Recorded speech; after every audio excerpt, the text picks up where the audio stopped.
ആളുകളെ ചിന്താക്കുഴപ്പത്തിൽ കൊണ്ടുവന്ന് ചാടിക്കാൻ ആനന്ദൻ നായർ മിടുക്കന. എതിർക്കുന്നവരെ വശത്താക്കാൻ ആനന്ദൻ നായരുടെ കയ്യിൽ ഒരുപാട് തന്ത്രങ്ങളുണ്ട്. പക്ഷേ ആളുകൾ ഇനി അടങ്ങിയിരിക്കുമെന്ന് തോന്നുന്നില്ല. ഈ സ്ഥിതിക്ക് ഞാൻ ചാർജ് എടുത്താൽ ഞാൻ ആപ്പിലായിപ്പോകും. അക്രമികളെ പിടിച്ചില്ലെങ്കിൽ നാട്ടുകാർ കൊല്ലും. വല്ലവനെയും പിടിക്കാൻ നോക്കി ആനന്ദൻ നായർ കൊല്ലും. ഏതായാലും മരണം ഉറപ്പാ. ഞാൻ വിചാരിച്ചതിനേക്കാൾ ഭയങ്കരമാണ് മാഷേ ഇവിടുത്തെ സ്ഥിതി. അപ്പോ അഹിംസാവാദത്തിന്റെ പൊരുള് ഇപ്പൊ പിടികിട്ടി. തനിക്ക് പേടിയല്ലേ? ഏയ്, പേടിയൊന്നും എനിക്കില്ല. മതി, മനസ്സിലായി. നട്ടലിന് ഉറപ്പില്ലെങ്കിൽ പെട്ടെന്ന് സ്ഥലം വിട്ടോ. ആഹാ, അതാ നല്ലത്. മാഷേ, മാഷോടുള്ള സത്യം പറയാലോ, ഞാനേ ഒരൽപ്പം പേടിയുള്ള കൂട്ടത്തിലാ.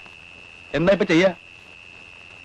വീട്ടിൽ ചെന്ന അച്ഛൻ ഓടിക്കും, ട്യൂട്ടോറിയൽ ചെന്ന അച്ഛൻ അവിടെയും വരും. അപ്പോ ഒരു വഴിയുണ്ട്. എന്താ എന്താ? തൂങ്ങി ചത്തോളൂ. അഡ്രസ് തന്നാൽ ശവം ഞാൻ വീട്ടിലെത്തിച്ചേക്കാം. മാഷേ, മാഷെങ്കിലും എന്നോട് സ്വല്പം കരുണ കാണിക്കണം. ഞാൻ ചാർജ് എടുക്കുന്നില്ല. എന്റെ ഒരു സുഹൃത്ത് ബോംബെയിലുണ്ട്.